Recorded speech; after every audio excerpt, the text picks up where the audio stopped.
Minister of Foreign Affairs Ali Sabry says that the Sri Lankan government finds the construction of an oil pipeline connecting both India and Sri Lanka as a good opportunity to ensure energy security in the island nation. During an interview with WION, the Sri Lankan Foreign Minister said that the government is inviting India to work together to develop Trincomalee as an energy and industrial hub, which will contribute in the upliftment of the living standards of the people in the north and the east. There is a proposal on land connectivity. What is this proposal like and how this proposal is to be taken forward? And I believe the proposal was given by the Sri Lankan side.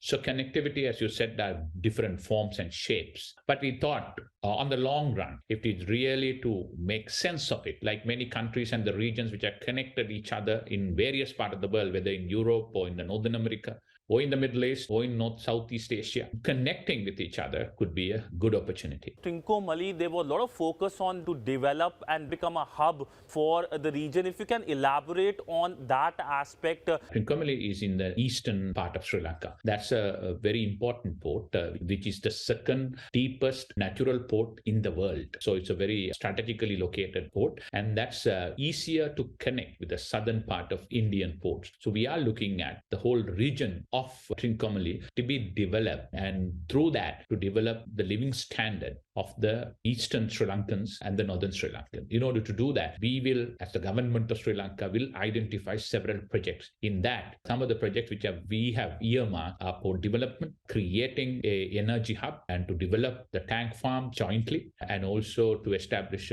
probably an industrial zone, hospitality trade. So in all these things, we are also looking at the opportunity to work with the Indian side, a joint working group sitting and looking at the feasibility of those projects, various projects, and work together.